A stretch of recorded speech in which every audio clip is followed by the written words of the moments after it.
selective ang pagpaparusa ng ginagawa ng COMELEC or selective justice kung gano'n. Bakit si Chis Escudero lang ang pinapasagot mo? COMELEC Chairman George Garcia? Ibang-iba ka, George. Ibang-iba ka, George. Ibang-iba ka, George. May pili-pili ka lang. Magkano tanggap mo, George? Magkano tanggap mo, George? Magkano tanggap mo, George?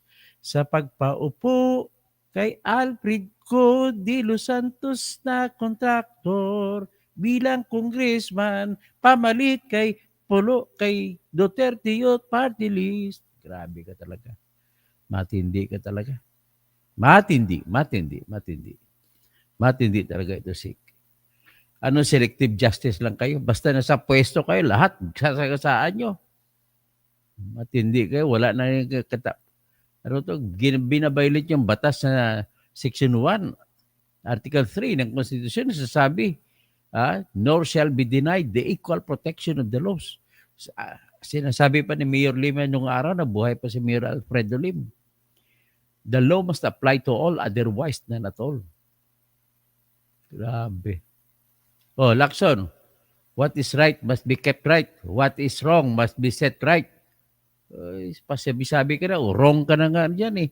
Binibigyan ka na ng campaign funds ni ko eh. Pinikampanya ka rin mga kontraktor ng Diskaya. Dapat magpaliwanag ka rin. Bawal yun. Ngayon, sa Section 95, Paragraph C ng Omnibus Election Code, lahat ng klaseng kontraktor sa trabaho, kontraktor sa serbisyo, kontraktor sa supply, kontraktor sa construction, lahat po bawal mag-donate sa kampanya ng kahit sino na tumatakbo. Si BBM, si Lacson, tumatakbo, mga Diskaya, maraming binigay. Ilalabas ko rito. Tapos si BBM naman, ang nangyari naman sa kanya, nag-donate naman sa kanya, itong si contractor na si pangalan ng contractor, si Hilot. Rodolfo Hilot Jr., Rod Hill Construction and Enterprises, donated 20 million para sa kanyang kampanya. At pagkatapos doon, nanalo siya ng mga kontrata na 3.5 billion sa government. Yan ang katindi. Bakit hindi mo tawagin si BBM at saka yung contractor ito na magpaliwanag, Mr. Comelec? Tapos, isa pang contractor na nag-donate sa kanya, BBM, si Jonathan Kirante, na kapatid ng QM Builders na si Alan Kirante. Ang kumpanya naman ni Jonathan Kirante ay Kirante Construction Corporation at nakakuha rin nag-donate siya ng 1 million.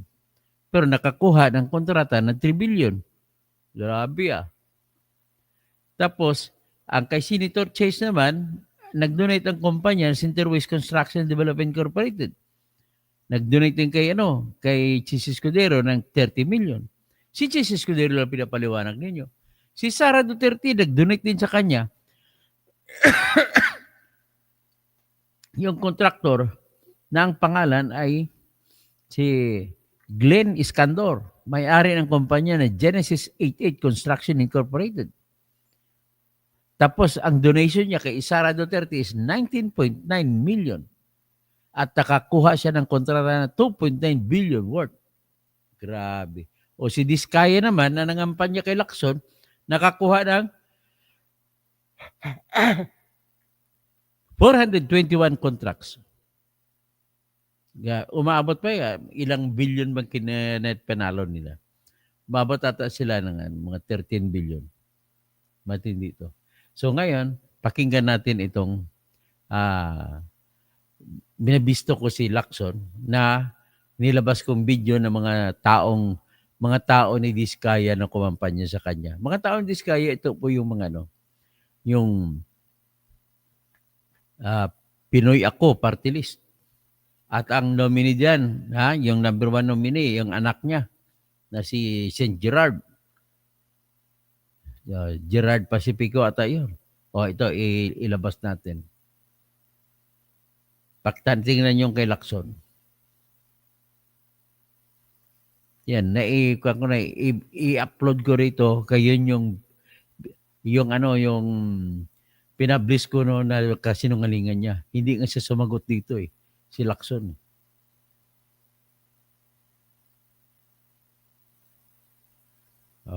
Vlog ko ha. Diskaya. Sinungaling eh.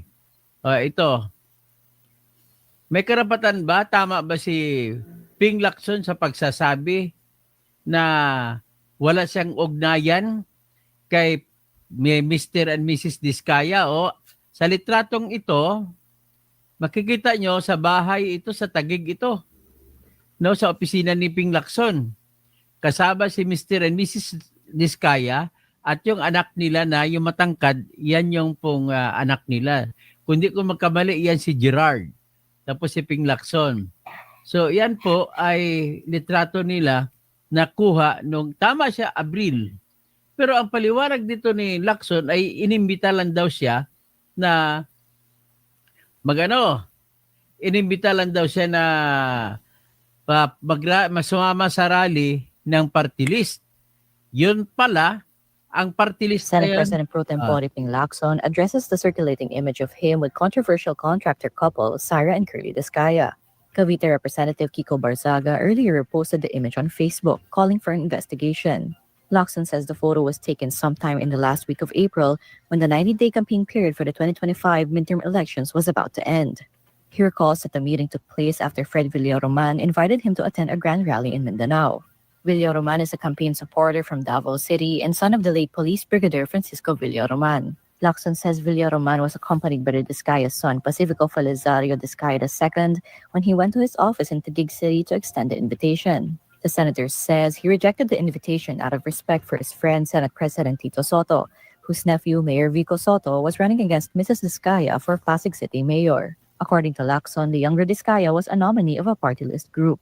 Lacson adds that there were already other party lists that were including his name in their sample ballots, so he believed it was not a smart political decision to join a rally of any other party list group. With this, he emphasizes that he did not know the Diskayas and that the event was the first and only time outside of the Blue Ribbon panel's hearing that he met them.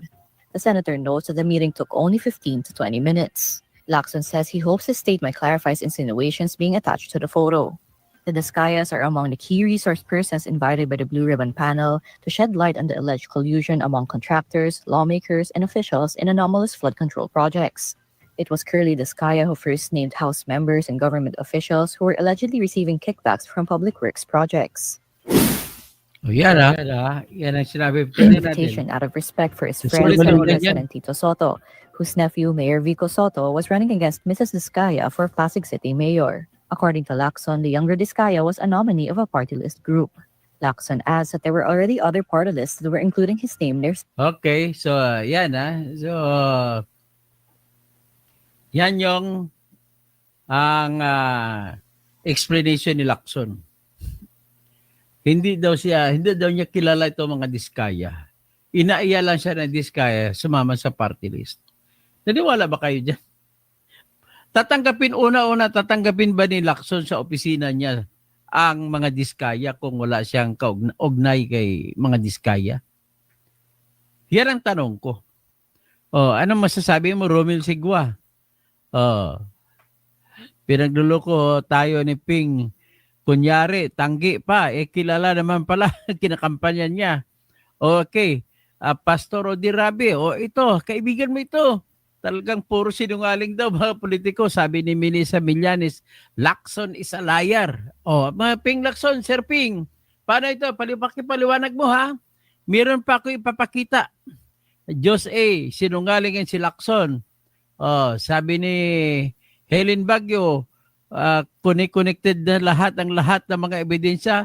Alam mo, sigurado ko may donasyon yon si Diskaya kay Lacson sa kampanya niya. Sigurado ako. Kaya sabi ni Suting meditation, kaya tama si Idol, American Senator Erwin Tolpo, we have to bend the law. Okay. Ito, humanda kayo. Humanda. Jay Tiong Son, sa opinion ko, hindi sinungaling si Lacson. kumpara kay Sara na ubod ata ng sinungaling. Diyan ka nang kamali. Basta niwala pa ako kay Sara Duterte. Mapam Dawson ga good eve ka toto. Okay. Thorski dia ano. Kumusta? Tor, kumusta ka man Tor? Okay, si Jory, maimba karbi mo mga mayapabingi sa mga kabalin ko. Mga kabalin ko na taga Mindanao at taga Pampanga at taga Tarlac. Gregorio Rimolta, hi, hello, Doc Toto, God bless. Watching from Phoenix, Arizona. Helen Baguio, Noemi, Lacson, Soto, Bulok. Yun, ito na. Okay. So, yan ang sabi niya, paliwanag niya. So, ngayon, ipakita ko muna yung kampanya ng party list ni Diskaya. Party list ni Diskaya, nang sinasabi ni Lacson, ang isa sa nominee dyan ay yung anak ni Diskaya. Sino ba yung anak ni Diskaya? Malamang si Gerard. Okay, ito po, pakitingnan nyo, litrato. Sa General Santos City na kampanya ito ng Diskaya nakuha. Ayan, General Santos City. Si Attorney Imas yan ang nagsasalita. Si Attorney Apollo Imas, isa sa nominee ng Pinoy Ako. Yan po, Pinoy Ako Party List number 99. Next na litrato natin. Yan po, Pinoy Ako. Ito mga abogado yan na nakakaliwa. Mga abogado yan, kasama ng mga abogado. Pinoy Ako, mga sasakyan ni Diskaya yan, Pinoy Ako, okay. Next, ito po, ang ipakita ko sa inyo ay ang speech sa kampanya. Kita nyo, tarpaulin, walang ibang senador na kalagay, si Lacson lang. Okay, Ang mga lahat ng audience dito, puro po mga Maguindanao na mga Muslim. O di kayo may Maranao din na Muslim dyan, na mga audience na kinakampanya nila sa public market sa General Santos City, doon sa Puerto Park. Okay. Ito yung sa covered court yun doon. Pakinggan natin. So, lingkod ka na lang. Lingkod. Lingkod ka lang. Takot. Lingkod. So, okay. Muhakat sinadari. Lingkod ako, lingkod. Wala may apela ng bata. Sa General Santos City yan. Public market. Sige. Sige na, ganun. Okay na. Okay, kumul. Okay. Ang ito ngayon nag-direct na t-shirt, kuri yan, ikuan sa mga talo kay sila mag-distribute. Okay. Magkakadalong po tayo dito. Pinoy Ako, King Lacson. Pinoy Ako!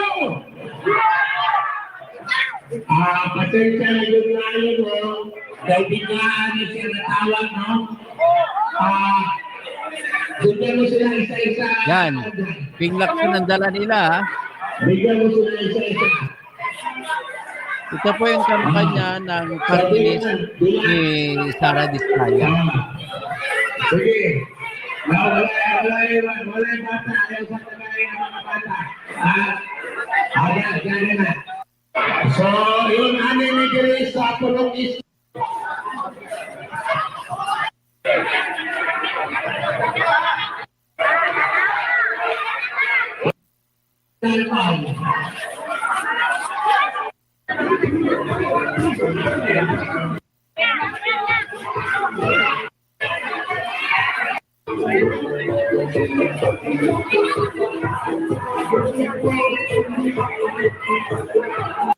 So, yan Tapos ano pa? Ito pa yung mga poster ng Pinoy Ako, yan si Lacson lang talaga dala nila. Kita mo? Ibig sabihin po, pwede bang questionin sa Comelec si Lacson dahil tumanggap siya ng donasyon mula sa kontraktor na si Diskaya? Sige, George Erwin Garcia, bakit si Chis Escudero lang pinatawag mo? Ipatawag mo rin si Ping Lacson. ito na yung ebidensya. Ang nagda-donate sa kanya sa kampanya niya ay ito mga Diskaya couple. So, matindi ito ha. Ay, ang hirap talaga dito yung mga politiko talaga natin, no? Kung conveniente sa kanila, aminin. Kung hindi, hindi aminin. Na yung magrabihim. So, Torske, Diaz, okay. Mapam, Dawson, Good Eve, Katoto, Rod Ray Rabi, Jay Thompson. Sa opinion ko, hindi daw sinungaling. Minisa, Diyos A, tapos sino pa? At tapos si Helen Baguio, tapos si Melissa Millares, Lacson Islayar, Milanis pala. Tapos Romel Sigua, Rudy Rabi, Jose A. Edgar Nacion, sino pa? Si Gloria Del Llosa, galit na ang Diyos. Kaya nagbitbit ng bagyo si Opong, natamaan ng Masbate. Kawawa ang Kasbati. Tapos ilang araw lang, dumulot naman yung Bagyo Akin Lindol na 6.9 magnitude in the Richter scale. Andon bumagsak sa Bugo City at saka sa yanig ang buong Region 7. Naramdaman pati sa lugar ng aking asawa doon sa Bohol. Lakas din ang Lindol. Bohol na yun tapos si ano pa, DDS Gadillosa, Gloria kami, DDS kami. Tapos si Ken Boss watching from Sulup, Davao Sur. Okay. Romel Sigua, imposible na hindi niya alam yan. Kilan lang naman nangyari ang election. Ano selective amnesia? Baka okay. So pinipresent ko lang yung dati kong nilabas para may patunay na may ebidensya talaga na si Lacson ay gumagamit ng kampanya ng campaign funds na galing sa kontraktor na si Diskaya. So, pagkasunod, ang tanong naman niya, bakit yung nagbigay naman kay Sara Duterte, sino ba yun? Iskandre? Tingnan ko Pangalan ng nag-donate kay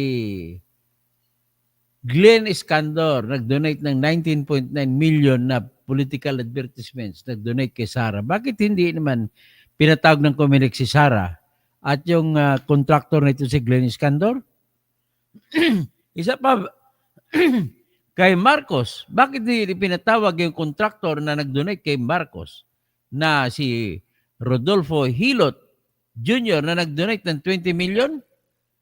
At isa pang contractor na si Jonathan Kirante nag-donate ng 1 million? Ano, unfair ang buhay na to si Lacson, ipatawag mo rin para magiging fair. Yan lang pong aking vlog sa ngayon. Basa lang ako. Dimay pong good afternoon, watching from Toronto, Canada. Wow, salamat po sa taga-Canada. Ito si AI Aronstein Lacuna. Ano ka na ba? Naasar ka na ba? Huwag mo kami ikumpara ni Atty. Tumotorgo. Iba siya, iba ako. Ron Robert Go, ako Bukol. Ron Robert Go, sasama na ako kay Kong Meow Meow. Mag-people power na tayo. Iwanan na natin itong AI Aronstein Lacuna. Walang kwentang tao ito. Yung mga lahat na kumakampi kay Marcos, walang kwenta yan. Kita mo mga vlogger dyan, hindi ko nang babanggitin. Tumitira si Duterte lang tinitira. Grabe. Pati si Trillanes, Duterte lang. Baha na nga panahon ni Marcos na tinutulak pa kay Duterte. Walang kwenta ka talaga. Ganyan lang po ang ating ngayon. Paki-share na lang at para malaman ng lahat. Conrado Alipio, mayap paabak sa mga kabalen. Mayap bigat, naimbag bigat sa mga kada kayo amin. Okay, ito na po ang ating vlog sa ngayon. Maayong buntag sa tanan, maayong aga, maray na aga sa mga Bicolano, sa santo siya kabuwasan sa mga kamag-anak ko dyan sa Pangasinan. Okay, hanggang dito lang muna tayo.